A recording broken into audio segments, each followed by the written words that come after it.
Right. Well, I'm joined by Chris Pittman, who is based in Florida. It's Memorial Day. It's just after 9:30 in the US, and Chris has very kindly agreed to educate me on the future of phlebology, external and internal pressures, and the role of advocacy, shifting the argument from overtreatment to undertreatment. I'm looking over to my left because I've got his PowerPoint presentation on the screen. I'm going to follow it. Chris, thank you ever so much for taking the time. They always say if you want something done quickly, ask a busy man, and you're definitely a busy man. Chris, I can't get over how how much time you spend educating people on various platforms. And I really like your foam sclerotherapy expert group on LinkedIn. It's a fascinating wealth of the latest research and opinion. Great to have you, Chris. So tell us all about this viewpoint of yours, the three things you want to talk about. Well, thank you, Haroon. Always a privilege to spend time with you.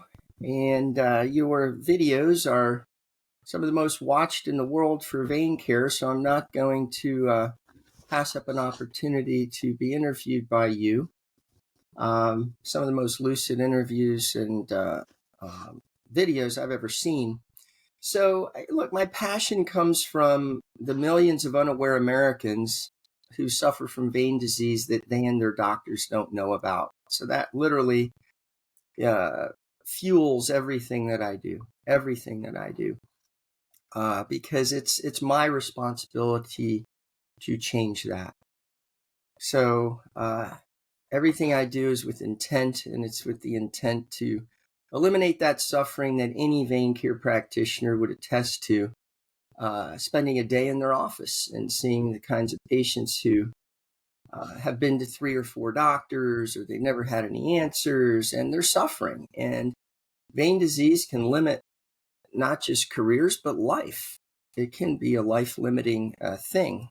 We see a lot of very old people in my practice. So in any case, as I mentioned before, I bring a policy and political view to everything because I've been in that realm as well as medicine for decades. So I was asked to do this talk some years ago, and I recently updated it, and I added internal pressures, which means what are the pressures from among our colleagues. So it's called Future the Specialty, External and Internal Pressures and the Role of Advocacy, shifting the argument from overtreatment to undertreatment. I do have some disclosures. I don't know if you'd like me to read through them. Well, I can. Yes, why don't you, Chris? Okay, Just for so transparency.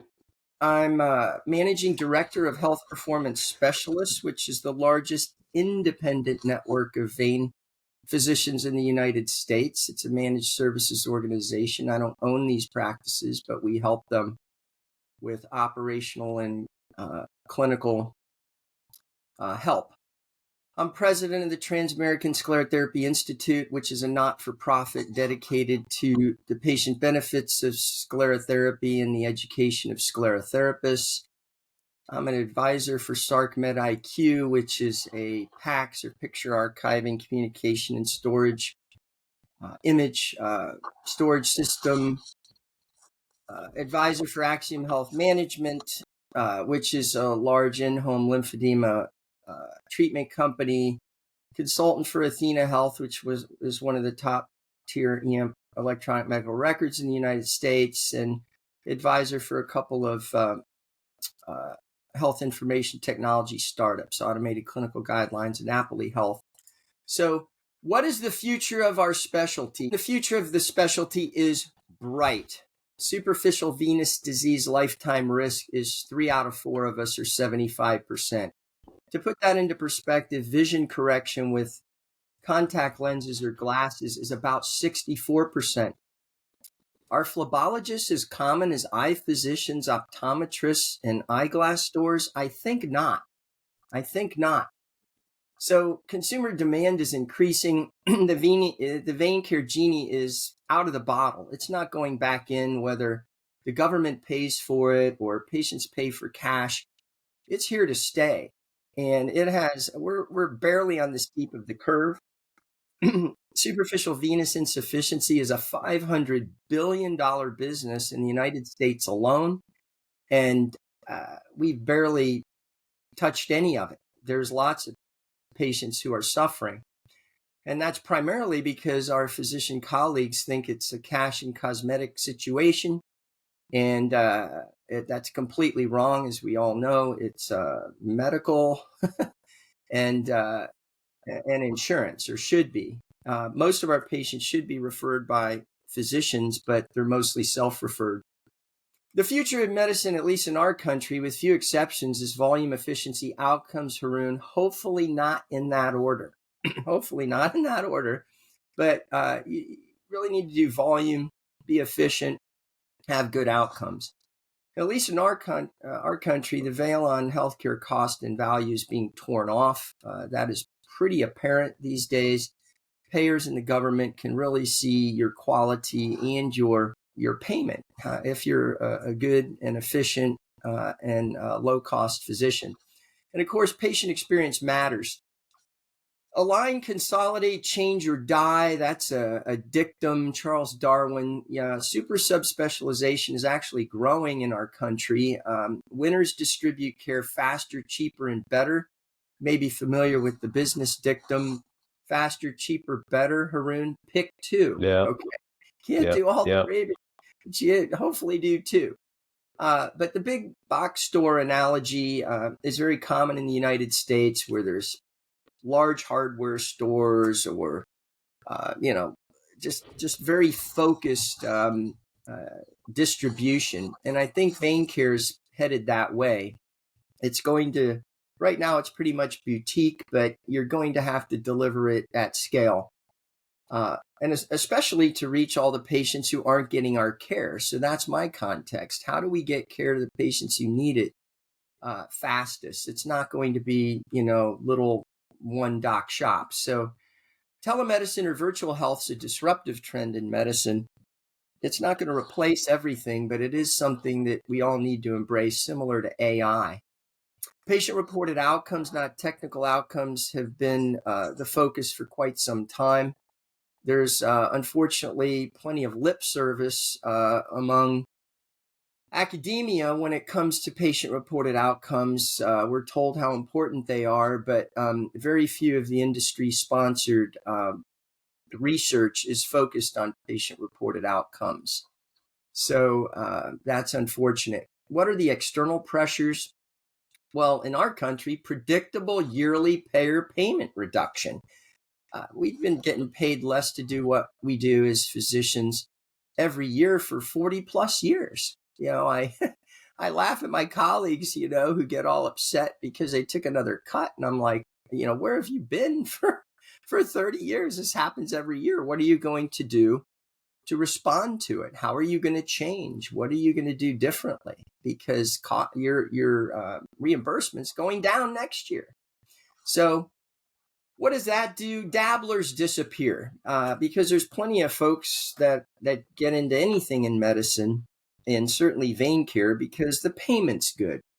And as the payment goes down, the dabblers, or the people really not dedicated to the specialty, are going to disappear. And we were already seeing that happen right in my area. There are several vein care outfits that have gone out of business.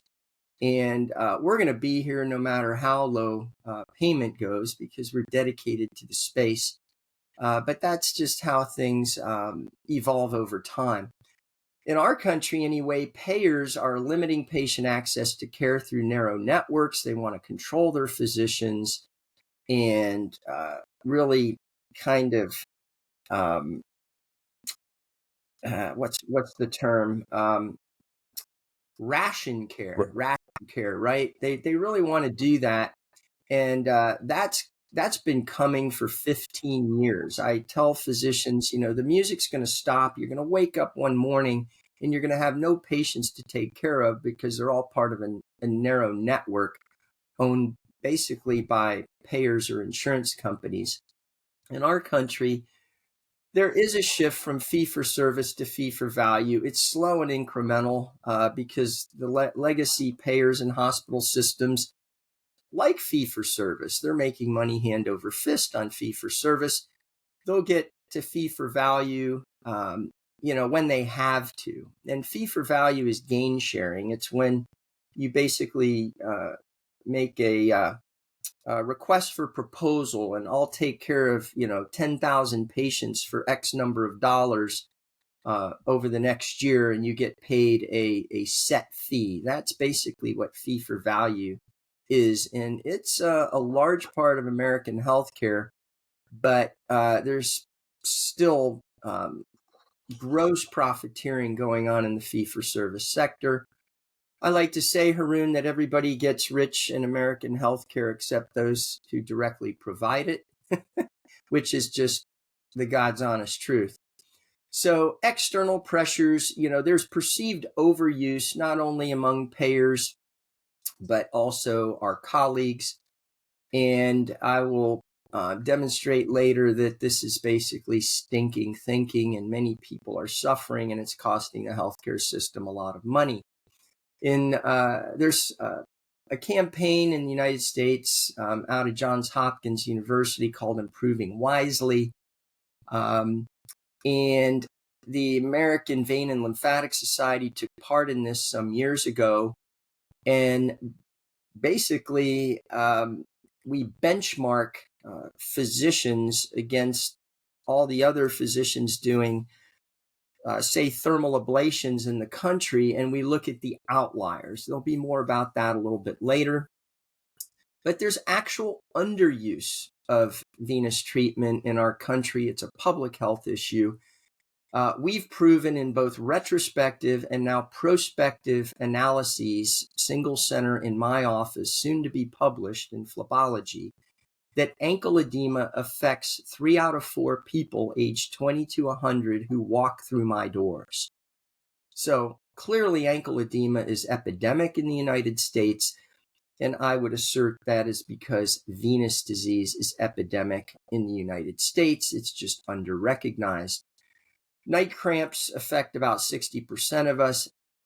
Well over 90% of night cramps or Charlie horses are caused by superficial venous insufficiency, yet magnesium and creams and water, drink more water is routinely prescribed by primary care doctors. Restless legs, nearly 10% of Americans, this crazy, seemingly silly illness that interferes with sleep, affects 1 out of 10 Americans, and affects night cramps and restless legs, Haroon, affect a person's entire constitution. They don't sleep well.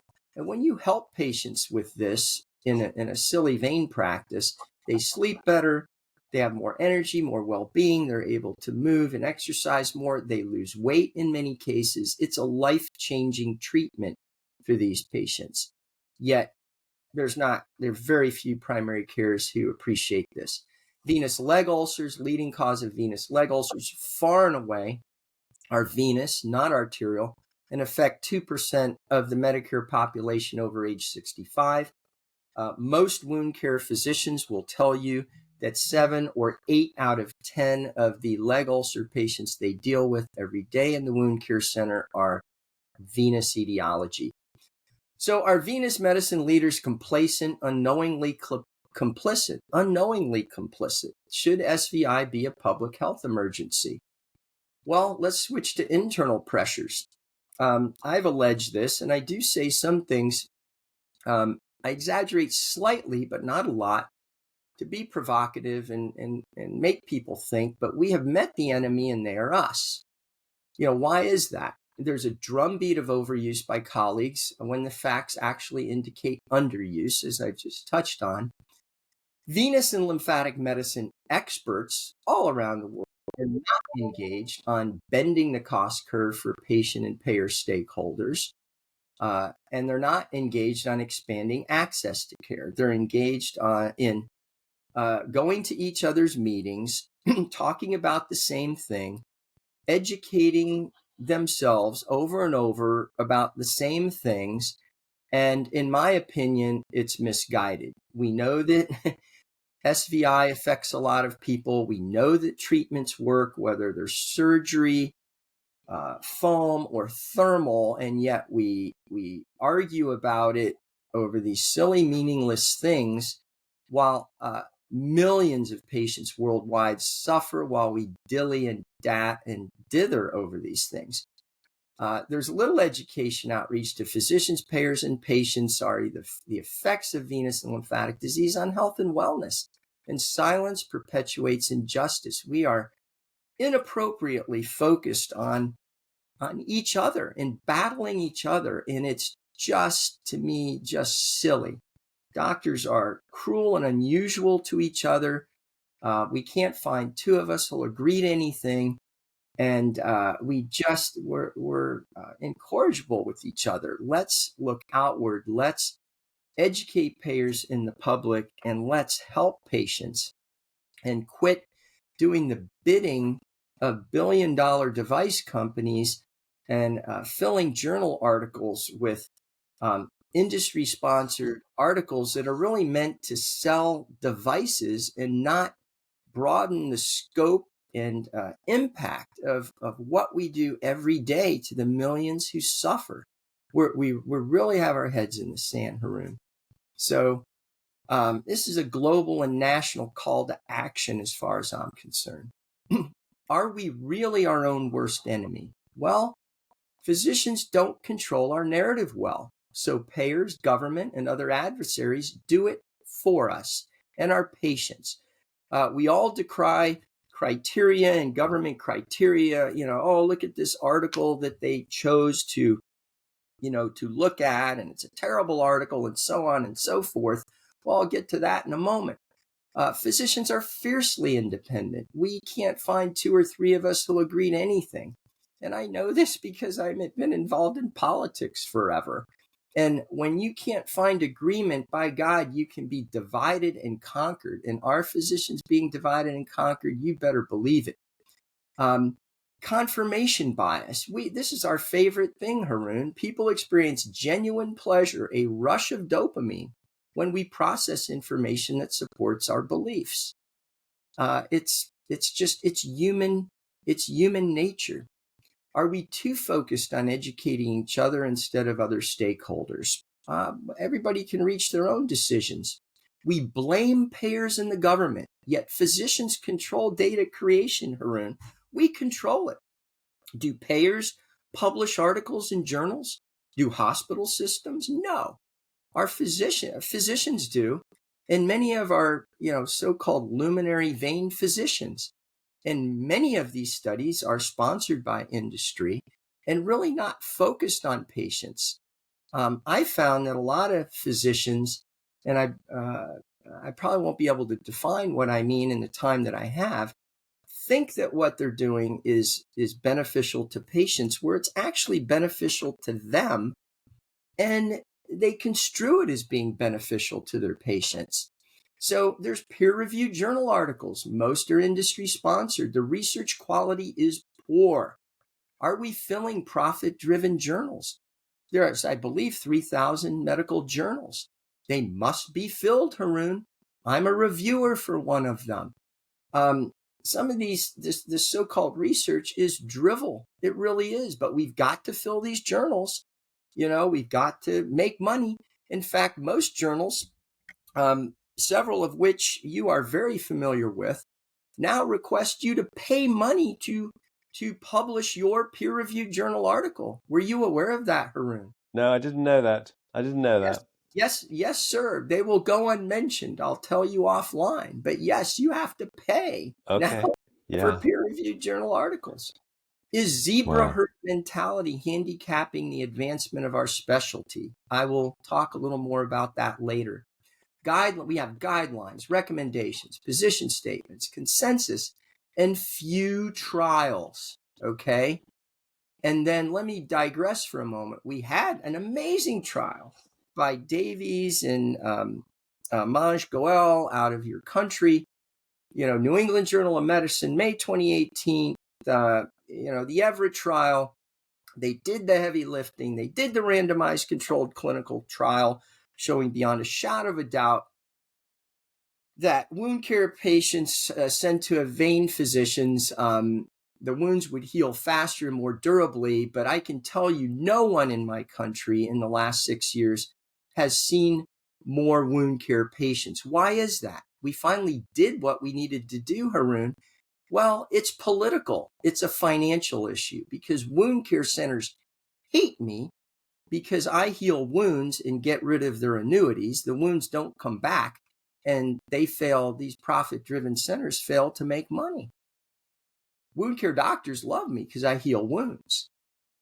But that's the reason. We've done the heavy lifting. We've done the research. So, this is another topic, but don't fight political battles with more research. This is politics. So I don't spend much time publishing. I do publish some articles, but there was specific intent to be easily implementable into physicians' workflow and help patients. In any case, we need to, how do we beat back the fact that the Everett trial hasn't helped? Direct to patient marketing, because it's easy to enumerate all the problems, right, Haroon? But I'm going to give some answers and some solutions. And one of them is, as you well know, you're brilliant at this and a lot of things, actually, when it comes to business and marketing. That's right. Haroon's very good at this stuff. Direct to patient marketing. Do you have a wound that isn't healing? Does it come back over and over again despite skin substitutes, yada, yada? Come see us. That will work. Direct to patient marketing. I'll keep going. Annual Congress and meeting echo chambers. You heard me talk about that already. Can we change your minds? Device companies are user-friendly. If you use their product, they're friendly. But medical imaging and device landowners lease equipment to physician sharecroppers. What I mean by that is there's two large companies in America who lease, very expensive equipment to physicians so they can implant iliac stents, Haroon. Do you think the doctor's going to sit around and not put in iliac stents? Of course they are. Yep. But are we physicians unknowing sharecroppers on medical industrial plantations? I can tell you we are. Industry does not like it if they're not making money on our manual dexterity. If we're doing anything where they're not, profit sharing a little bit, few $100s here, a few $1,000s there, you can believe it's not going to be in a journal, and we're not going to be doing it. And I'm going to be completely honest. Many of the so-called luminary physicians who lecture nationally and internationally, they are the darlings of industry, and that's okay. I've been the darling of industry, but you must know where the line is drawn, where the difference is. And many of them, honestly, in my opinion, don't know it, are completely blind to it, or do know it and don't care. There are too many luminary vein docs, and this goes for doctors in any specialty, that are beholden to industry. And those are the ones that typically we all know about. They go to the same meetings. It's just the same old stuff, same old echo chamber stuff. Are we really focused on what's best for our patients? How many articles end with, we think we know something, but we really need to do a randomized controlled clinical trial? That's why I left academic medicine 30 years ago, because it was the same then and it's the same now. The currency for academic advancement in academia is number of peer-reviewed journal articles. None of my academic colleagues argue with me on this. It's not the quality of them, Haroon. And that's to the detriment of our patients. So don't ever be impressed with someone who said, oh, wow, they have 400 peer-reviewed journal articles and all this stuff. So what? What did you do to advance the space of venous and lymphatic medicine over the last 5, 10, 20 years? What among those articles actually moved things forward? I can tell you that Evra did. That was a meaningful trial. but those are very few and far between. We would advance our specialty by decades if we spent a few days in each other's offices with open minds instead of going to just one more meeting. And that would advance things. And we do that here. And I have lots of people come in my office as well. SVI is a $500 billion market in the United States. I'm going to accelerate here. The entire med tech industry, Haroon, was only $573 billion in 2022. Why is SVI not a commonly known public health issue? Ladies and gentlemen, my luminary vein colleagues, why is it not a commonly known public health issue? Yes, I get passionate about this. Patients are suffering. Are we too focused on short-term margin instead of overall long-term mission? I'll let everybody decide. Night cramps, 60%. We went over this. Restless legs, 10%. 10%. Lack of sleep resulting from insomnia has many consequences, including reduced quality of life and social functioning, impaired work performance, impaired memory and cognitive functioning, and increased healthcare utilization. Yet, per maybe 1% of primary care doctors understand that most night cramps and restless legs can be treated by SVI screening and treatment. Periodic limb movement disorder is a sleep disorder affecting 10%. I won't get into it. 90% with so-called restless leg syndrome, which is a syndrome, right? We don't really know that much about it, or it wouldn't be a syndrome. But 90% have periodic limb movement disorder. And it's very, very common, and it affects sleep.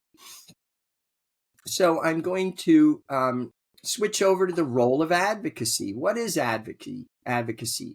Strategy is to tactics as leadership is to management. Now, this is very meaty, and I'm going to be going fast. But Haroon, I would rather have people who volunteer for my committees who have ignorance on fire than knowledge on ice. Okay, that's a joke, but it's true. When it comes to advocacy, ignorance on fire is better than knowledge on ice. And you can see my slide here. I'm mad as hell, and I'm not going to take this anymore. It's a favorite movie, or a award-winning movie from 1975 called Network. You have to be full of a little piss and vinegar. So strategy is a long-term destination and how you're going to get there. Tactics are your short-term actions or the small steps taken to arrive at a destination, and they are different and important to understand the difference. Going to make an analogy. Leadership is doing the right things. Management is doing things right. You can do things right all day long. You can take out the gallbladder perfectly, but if it wasn't the right thing to do, you've failed, right, Haroon? Yeah. So leadership and management are completely distinct. You must be sure you're doing the right things and then implement management to do those things right. Plan your work your plan. Focus. When it comes to advocacy, there's dozens of issues, but if you don't focus, you'll never accomplish anything. So we have limited time, talent, and money. Prioritize 3 main issues.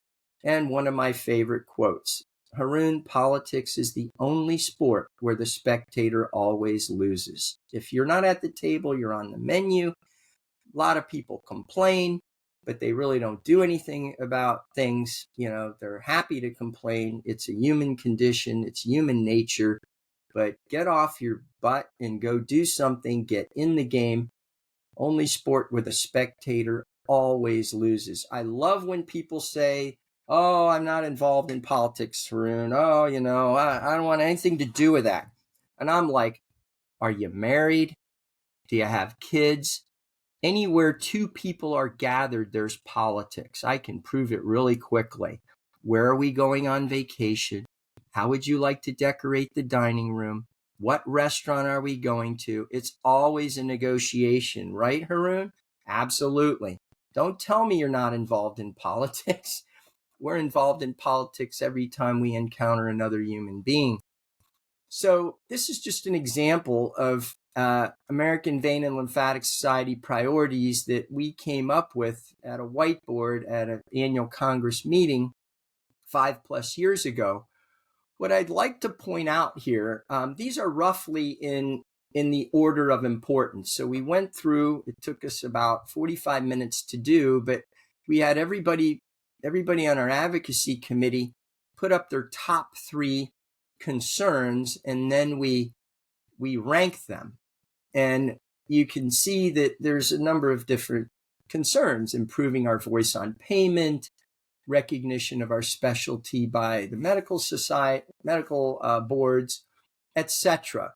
But what I've put in there, Haroon, I've summarized this to no margin, no mission. If we can't make money, we can't do anything, right? It all starts with margin. If we can't make some margin or some profit, we really can't deliver a service, and nothing really else matters. So the vast majority of these have to do with no margin, no mission. And then in second place is best practices. This is just, an FYI, best practices when it comes to vein care. Role of advocacy, it's important to know your audience. It's important to know your members. We exist for our members, okay? But context is different. It depends on their field of play. Are they academic, private practice, hospital-based, office-based, multi-specialty? Various combinations of the above. Obviously, advocacy issues or concerns aren't going to equally affect all these physicians. It depends on their context and where and how they practice. So that's important to know when you meet the needs of your membership. How do we advocate? It's important to note these things. Who are we advocating for? Who are our constituents? What are our policies? What is meaningful to our constituents? What is the context? Can we win? That's a big one, Haroon. Can we win? How will we know we're successful? Can we win is very important, because a lot of physicians, and I'll just pick on people in general, they just want to load their guns, and like the ending of Butch Cassidy and the Sundance Kid, a movie I think back in the 70s, it makes good theater in Hollywood to run out of a building, guns blazing, to take on the entire Mexican army. But both Butch Cassidy and Sundance Kid, went down, riddled with bullets. And unfortunately, those who don't understand politics and advocacy sometimes think that's the best policy. You have to know, can you win something? Because you don't have unlimited time, talent, and money. You do have to pick your battles and know what are your chances of winning. Very, very important. What does advocacy victory look like? This is important. How do you know you got an A plus, B, C? That's important to define. When do you take a victory lap? How will we know we're successful? Well, we have to define what constitutes success in advance, because there's constantly issues, battles. You'll never know. Take a step back and know whether you've actually been successful. Winning for your members begets power and influence. So win something. And then power and influence begets more member resources of time, money, and support.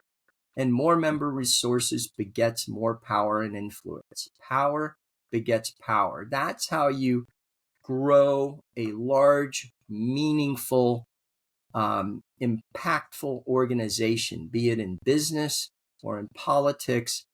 Start with little successes, build on them, and it snowballs. So how can physician leaders maintain control, preserve our profession, and advocate for our members and patients? And this goes across the umbrella of medicine in general. Specialty societies must create, or should create, specialty-specific registries. Now, I don't like calling them registries, Haroon, because that connotes an academic standpoint that either aggravates or falls on deaf ears from private practitioners. But basically, we need to control the narrative and not let us be defined by our adversaries. That is, we need to control our data. We need to develop best practices, agree on standards of care, use patient-reported outcomes, because nobody cares about technical success, least of all the patient and the payers. They want to know, do I feel better? And then we need to show proof that what we do works and has value. And it is embarrassing to me and drives me crazy that we're still investigating stuff 20 years on, Haroon, still trying to show proof about things. And we skirt around the issue mostly because these studies are industry sponsored or really don't advance the field of venous and lymphatic medicine. Meaningless comparisons now between foam and thermal, and this thermal and that thermal, and this foam and that foam. Oh my gosh, it makes me want to vomit. Excuse me. Overtreatment concerns. I don't know how I'm doing on time, but I'm going to accelerate. A lot of slides here. There's been obviously a high growth rate in vein treatment, not only in our country, everywhere, but it's safer and easier to do. We shouldn't be embarrassed about that. Years ago, laparoscopic cholecystectomy came to the fore in the 90s. And I was around when surgeons used to sit on gallbladders. Now they take them out at the drop of a hat because it's safer to do so through laparoscopic means. And the same occurs with the new SVI treatments. Of course, the growth rate will go up. It doesn't mean there's fraud.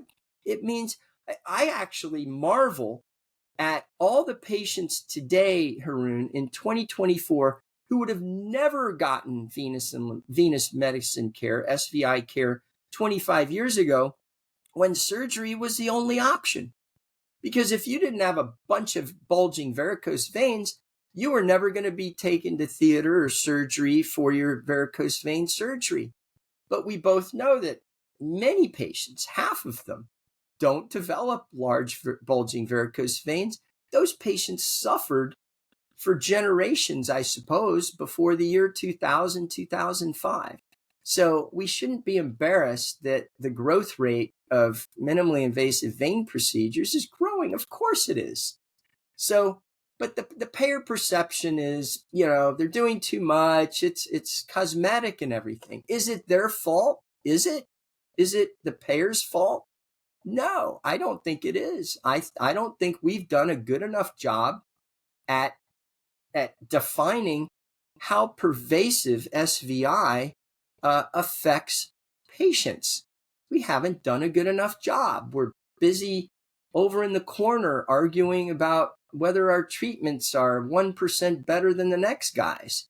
Let's start redefining SVI as a public health issue and start treating patients. There's not enough of us anyway. So improving wisely was a benchmarking exercise. I'm not going to get into all of that, but it suggested that, the mean was somewhere around 1.32 ablation procedures per limb, Haroon. But here's what I never heard when that campaign was going on. What about our colleagues that are under-treating patients, Haroon? What about all the folks that are doing, because this was the mean, that are doing less than 1.32? Is anybody concerned about that? I can tell you I am. I'm going to skip through these slides. So I'm bringing this in for a landing. There were 3,500 unique venous leg ulcer patients and improving wisely. And understand that we had access, as everybody does publicly, you even have access to it, what every Medicare or government paid physician is doing in my country. You can go tell what procedures I'm doing, how much I charge for them, etc. All that information is publicly available online.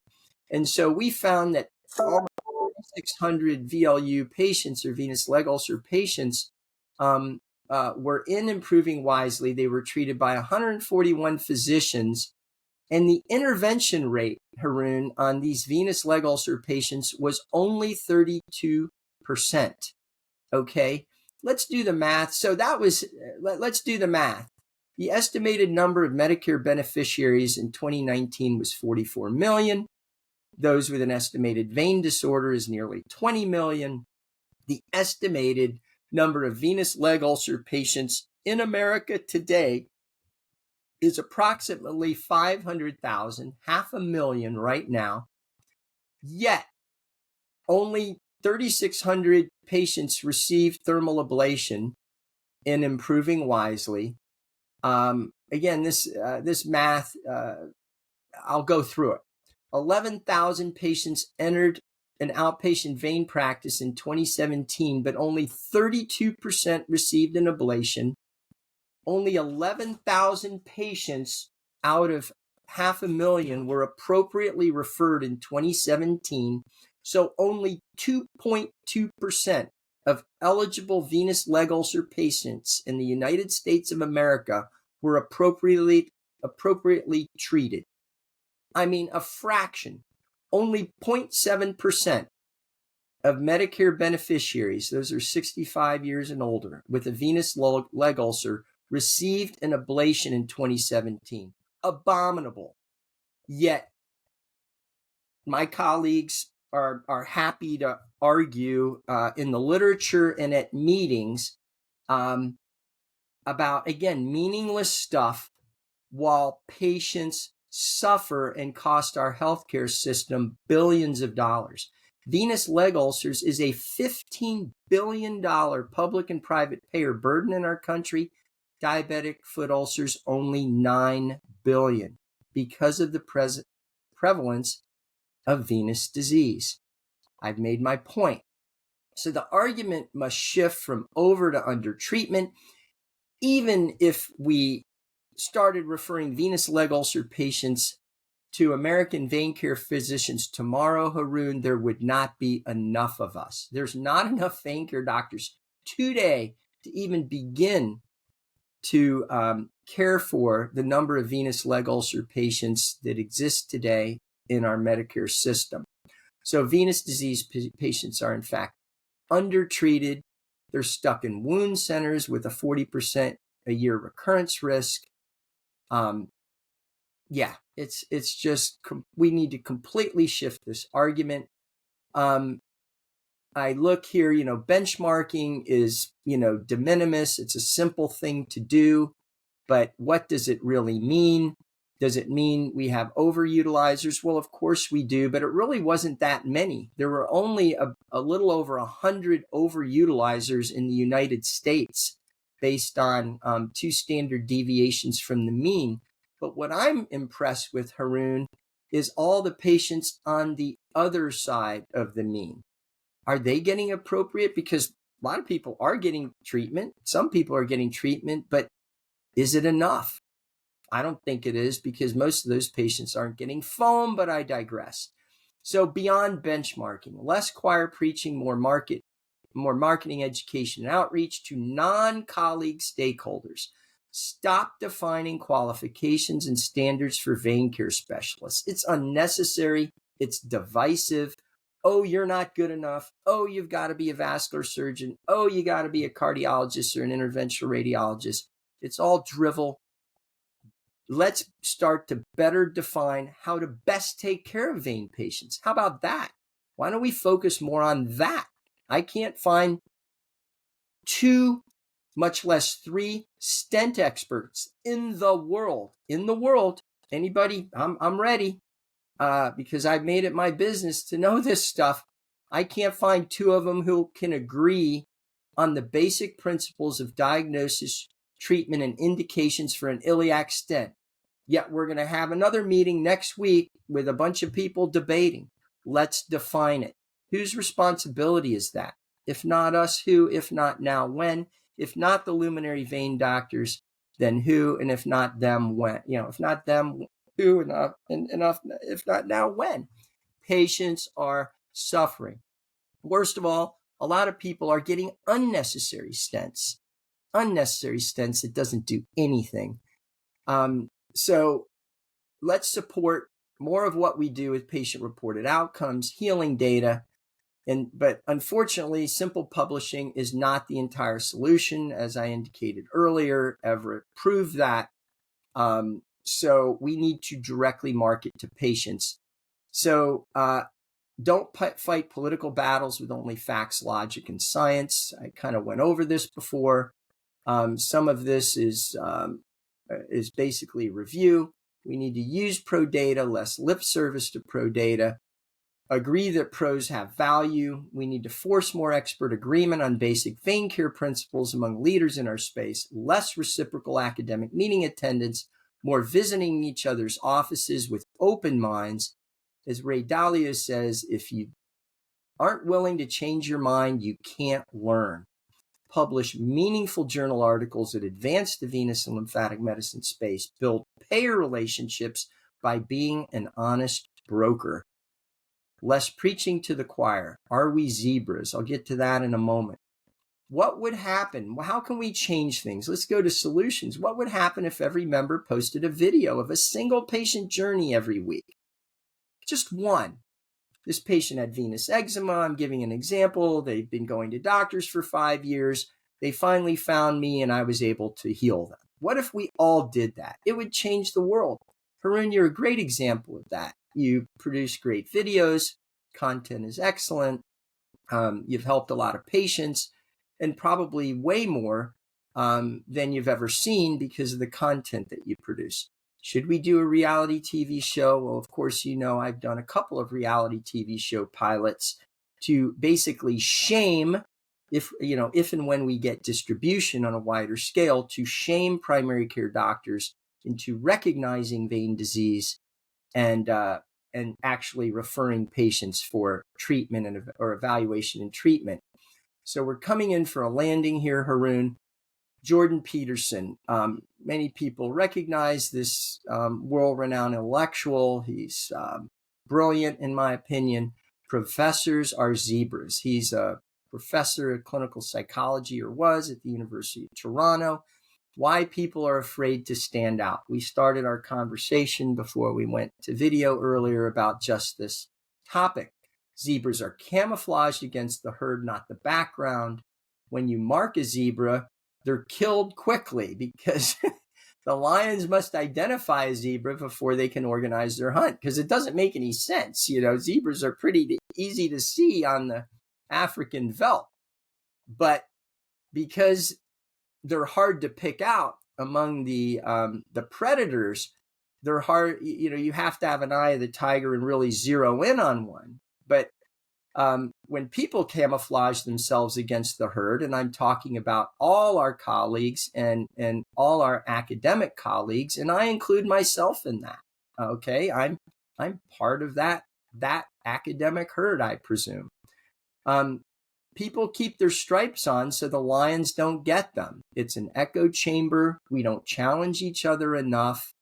We've got to challenge each other and move the space forward, get some agreement. It might be uncomfortable, but it's the only way we're going to help patients and literally save ourselves. So as Peterson says, we might think that people are aiming at success, but that is not necessarily true. What is best for patients? Invisibility or standing out and challenging the status quo? People want to avoid suffering more than they want happiness. They move to the middle of the herd so they can have that protective ring. It's uncomfortable, Haroon, to get out there and say things that aren't mainstream. But it must be done. It must be done or patients suffer. And we have millennia to show that when people don't speak up, bad things happen in humanity. So there's a real danger in being visible. People are afraid to stand out. We need colleagues to stand out more. I can't tell you how many people contact me silently through text or after a talk and say I do exactly the same thing, and people think I'm rogue and out there. But there's other physicians who do and believe some of the things that I say, but they're just not public about it, and they don't challenge or come together. So the fundamental human motivation is to be invisible and left alone. That's not best for patients. and that exists among the academic community. So I'm gonna skip through this, but challenging or skip through some of it. Challenging colleagues with radical truth and transparency is uncomfortable, so we avoid it. I really don't care for these academic debates from stage. I don't think they help rank and file physicians make decisions. I could be wrong about that. I wish we could agree more on the basic tenets of how we treat superficial venous insufficiency patient, the basic tenets of working up and the indications for an iliac stent. I wish our colleagues did more of that. So advancing our specialty, truly helping our patients requires forcing ourselves to agree to fundamental principles of venous care. I'm not asking for 100 points or even 10 points, but 3 or 4, tenets would be well appreciated. With solidarity and a clear and concise advocacy message, all stakeholders win, especially ourselves. We will get paid. We will help more patients. We will have more patients than we know what to do with. Payers and patients will be happy. So politics and business is a team sport, Haroon, right? You want to be on the field. You don't want to lose. Politics is the only sport where the spectator always loses. Collectively, we can make a difference. Stakeholder perceptions will change only if we change, and I'm talking about the body and all those that are part of venous lymphatic medicine. Thank you for your attention, and I'm open for questions. Chris, that was very challenging, and I have to say I don't disagree with anything you say. I think you have summarized the situation as we have it very well. We have the same. My perception is we have the same in the UK. We have a nationalized health service which is underfunded. We have a shortage of doctors and nurses. We have severe rationing of healthcare, such that it is almost impossible to get venous disease treated unless it's active ulceration. And even then, as you quite rightly point out, active venous ulceration is not treated appropriately. I attended a meeting last week, the British Association of Sclerotherapists, where a whole section of the meeting was devoted to the fact that more and more services are having one-stop clinics where they assess the venous system and they treat the incompetence and the perforators with ultrasound-guided foam sclerotherapy. And as you quite rightly point out, we've known this for some time now. It's been proven by the Evra trial. Yet access to that treatment in the UK is virtually non-existent. And we have also seen no uptick in venous referrals or venous treatment following the Evra trial. And it's not just phlebology. All access to healthcare in the UK is being restricted. And that is being followed by the private health insurance companies. They also actively reduce the access to treatment. And this concerns me because, Chris, I'm approaching an age now where I'm going to be a consumer of healthcare provision. I've been all my life a provider of healthcare. And at the very point where now I might need some healthcare provision or myself as a consumer, I see reduced spending on healthcare, reduced numbers of doctors, difficult access even to primary care, Chris. So yeah, it's a major problem, and I think the public have not woken up to the tsunami of ill health that's coming. All specialties are advocating. We have under provision of diabetic care. We have under provision of cardiology care. Our accident and emergency departments are understaffed and underfunded. We have very poor access even to emergency provision. So it's a real problem. And I can see that there's going to be great difficulty getting this provision because our economy is, as the government would have us believe, our economy is in trouble. We have got growth. We've got an aging population. We've got doctors and nurses leaving the health profession in droves because they just see it as rewarding. They don't get the fulfillment of actually providing a quality service. And you're quite right. Certainly in this country, solo practitioners are being picked off by the bigger groups and by the private hospitals themselves. They offer practice privileges, but essentially doctors are working now for big hospitals. So yeah, I take all your points on board. I totally agree with you.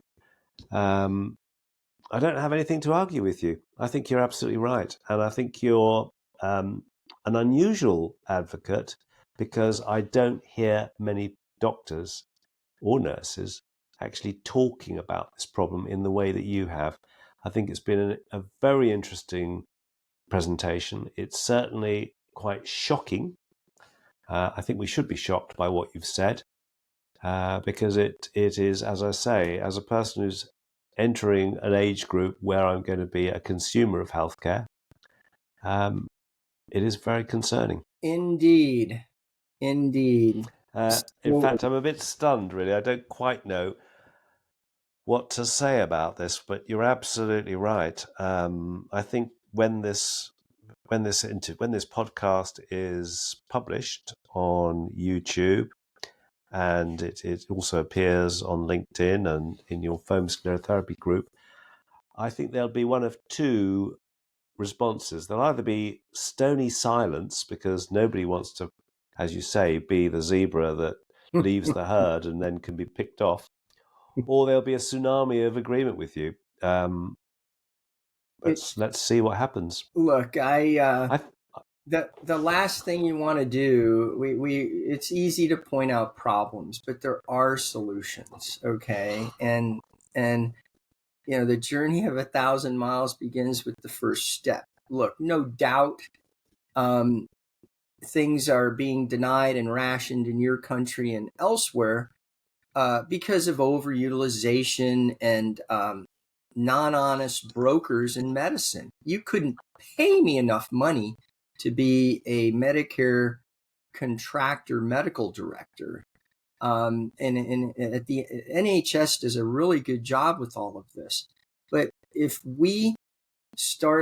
venous and lymphatic medicine doctors start to understand and promote venous health like dentistry, it's all over.